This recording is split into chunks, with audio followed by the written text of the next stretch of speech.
Pancasila itu adalah benar-benar satu dasar yang dinamis. Satu dasar yang benar-benar dapat menghimpun segenap tenaga rakyat Indonesia.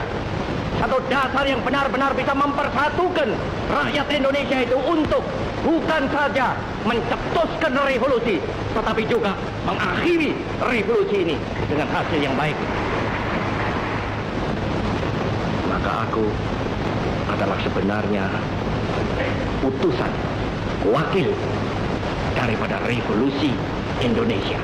Revolusi Indonesia ini bukan revolusi Soekarno, tetapi revolusi daripada seluruh rakyat Indonesia, dari Sabang sampai Merauke. The Pancasila. Panca is 5, Sila is principle. We call this something Pancasila. Pancasila or the 5 pillars of our state. These 5 pillars do not spring directly from either the Communist Manifesto nor the Declaration of Independence.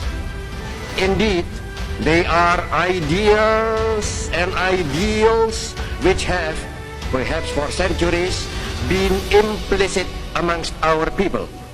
I believe, yes, I firmly believe that the adoption of those 5 principles and the writing of them into the Charter would greatly strengthen the United Nations. I believe it would bring the United Nations into line with the recent development of the world. I believe it would make it possible for the United Nations to face the future refreshed and confident. Finally, I believe that the adoption of Pancasila as a foundation of the Charter would make the Charter more wholeheartedly acceptable to all members, both old and new. Belajar menghafal Pancasila ya. Pancasila. Pancasila. 1. Ketuhanan. Kehutanan. Ketuhanan. Kehutanan. Ketuhanan. Nan. Ulangi. Ketuhanan. Kehutanan. Ketuhanan. Kehutanan. Bukan kehutanan. Ulangi ya. Tuhan. Ulangi, ikutin Pak Unggul aja. Tuhan. An. Nah, ketuhanan. Kehutanan. Ikutin Pak Unggul aja ya. Duduknya yang tegap loh, Pancasila ya. Ikuti dari pertama ya. Pancasila. Pancasila. 1. Kehutanan.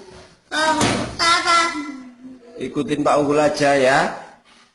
Tegak duduknya. Pancasila. Ya. Ulangi. Ketuhanan. Nah, ketuhanan. Ketuhanan. Ketuhanan. Kehutanan.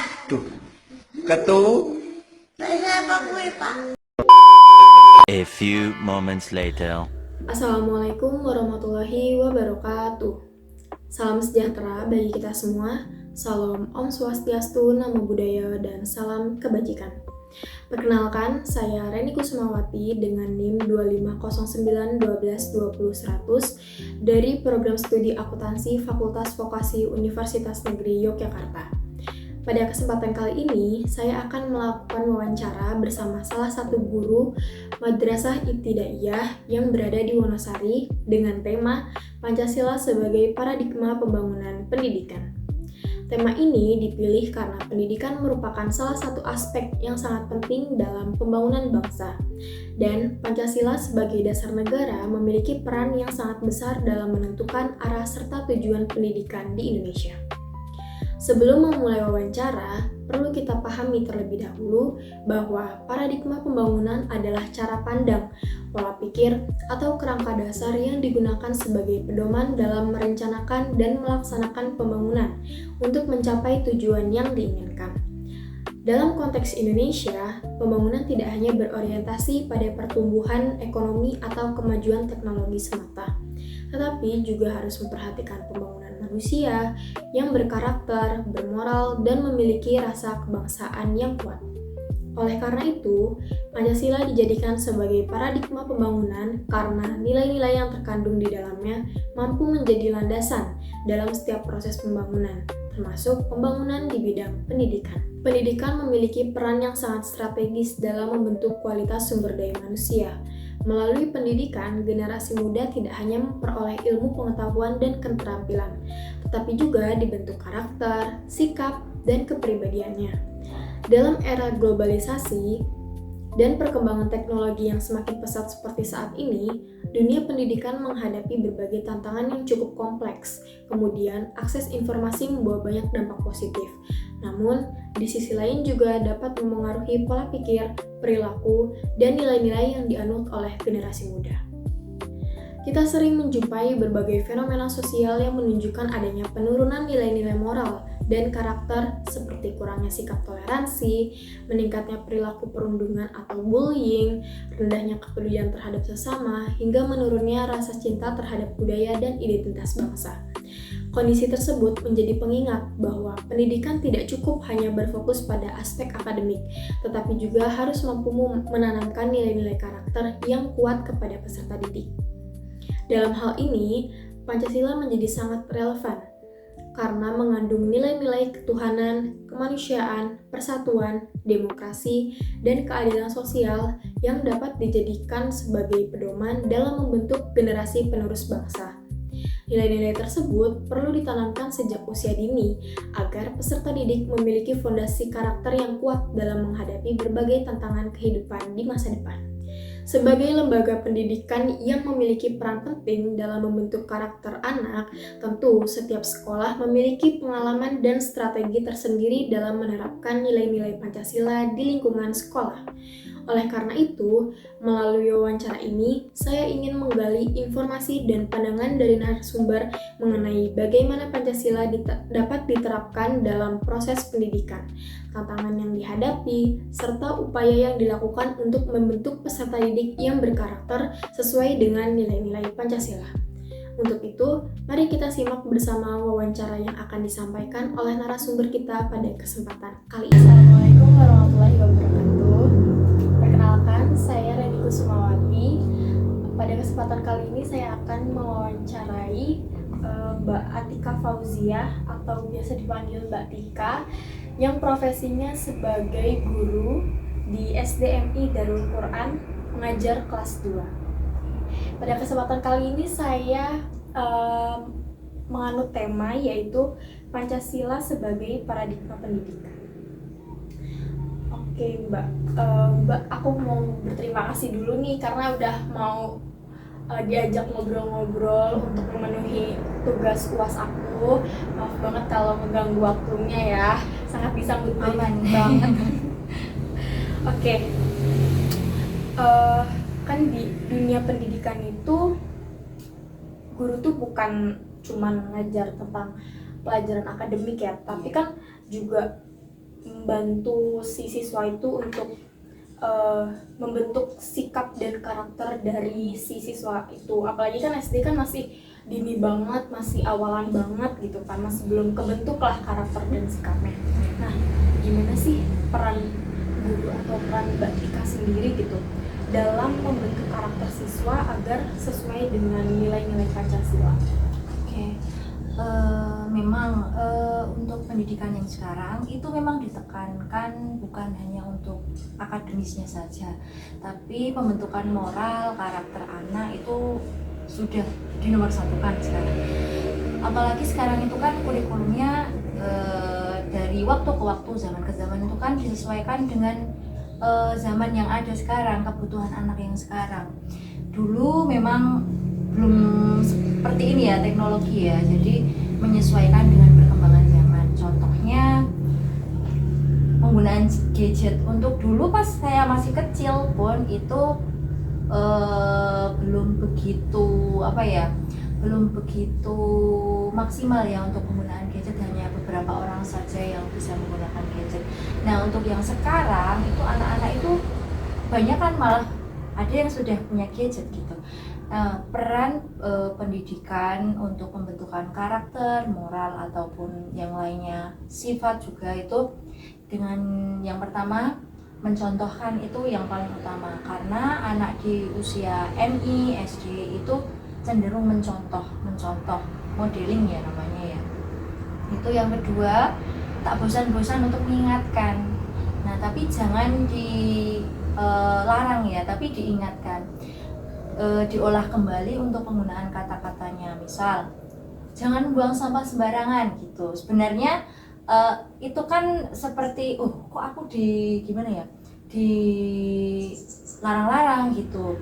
Lebih baik pengolahan katanya itu ayo buang sampah pada tempatnya, seperti itu dalam bentuk ajakan. Nah, kurang lebih ya seperti itu. Yang utama ya itu guru itu harus mencontohkan kepada murid-murid, tidak hanya melulu mengingatkan, melarang gitu, karena dalam fase modeling atau mencontoh. Oke, kalau di SD-nya Mbak sendiri kan maksudnya beda nih sama SD negeri ya, MI gitu kan. Itu kira-kira kalau pembelajaran itu udah menggunakan device yang satu siswa satu device atau kira-kira udah pakai yang kayak smart TV gitu belum? Untuk MI yang sekarang saya ampu itu dalam proses digitalisasi madrasah atau digitalisasi sekolah itu bertahap. Jadi untuk saat ini masih menggunakan proyektor dulu, LCD. Nah, untuk yang kelas-kelas atas itu untuk misal ujian kenaikan kelas, ujian tengah semester ataupun ujian semester 1 itu sudah menggunakan device sendiri-sendiri, seperti itu, seperti tablet, laptop atau apa, itu untuk yang kelas atas. Nah, kebetulan saya kan ngajarnya di kelas bawah ya, kelas 2. Itu anak-anak untuk digitalisasinya itu masih menggunakan proyektor saja. Jadi sewaktu pembelajaran itu anak-anak kadang ya screen time lah, ditayangkan video pembelajaran seperti itu. Berarti pembelajarannya udah berinovasi ya, nggak cuma yang nyatet doang. Oke. Nah, ngomong-ngomongin tentang digitalisasi nih Mbak, kan perkembangan sekarang di dunia pendidikan kan udah semakin maju ya, apalagi globalisasi yang begitu dengan cepat gitu. Nah, gimana sih pengaruh media sosial dan teknologi terhadap karakter serta perilaku di sekolah dasar sendiri yang Mbak lihat itu gimana? Untuk pengaruh dari media sosial ya, yang sesuai dengan keadaan yang saya alami itu kan kebetulan di kelas 2 ya, itu kan untuk media sosial yang familiar untuk yang sekarang itu kan TikTok ya. Joget TikTok lah apalah itu ya, itu anak-anak sangat antusias. Tapi itu untuk dampak negatifnya itu anak-anak kadang kalau pelajaran itu tiba-tiba nge-swipe gitu loh Mbak, tiba-tiba joget atau tiba-tiba nyanyi atau tiba-tiba gimana itu. Tapi untuk dampak positifnya itu juga ada ternyata. Jadi lebih tahu misal di TikTok itu kan nggak hanya joget-joget ya, ternyata itu juga bisa untuk pengetahuan anak-anak, misalnya literasinya anak-anak juga bisa kayak gitu. Tapi ya kembali lagi peranan orang tua itu sangat penting, dan pembatasan waktu untuk screen time atau pembukaan media sosial itu sangat penting juga. Kalau tantangannya sendiri nih menghadapi anak yang udah tahu lah di dunia media sosial, itu gimana Mbak tantangannya sendiri gitu? Tantangannya saya malah kadang lebih tidak update tidak up to date dibanding dengan anak-anak gitu ya. Jadi saya juga harus menyesuaikan dengan anak-anak, apalagi anak-anak zaman sekarang itu ya, gen-gen alpha itu kalau diingatkan jawabannya mesti wah di luar ekspektasi gitu ya. Jadi kita juga sebagai pendidik juga harus menyeimbangi kita bisa jadi teman juga buat anak-anak, tapi juga harus tahu batasannya, seperti itu. Oke. Mungkin ada nggak sih Mbak pesan buat generasi muda untuk tetap menjaga karakter dan nilai-nilai Pancasila di era digitalisasi saat ini? Pesan buat anak-anak ya berarti. Iya, buat kita juga mungkin yang Untuk tetap menjaga ya. Pertama, di era sekarang itu memang sudah jauh berbeda dengan era yang dulu-dulu. Zaman sekarang sudah sangat maju, sangat gimana ya, ipteknya sangat berkembang dibandingkan dulu.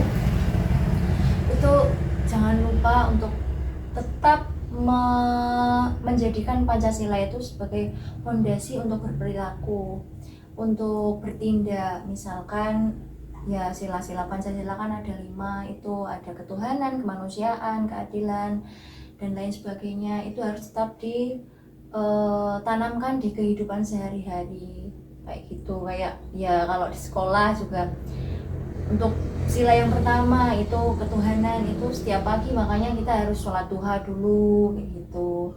Kemanusiaan, kita harus peduli sama teman-teman kayak gitu. Oke.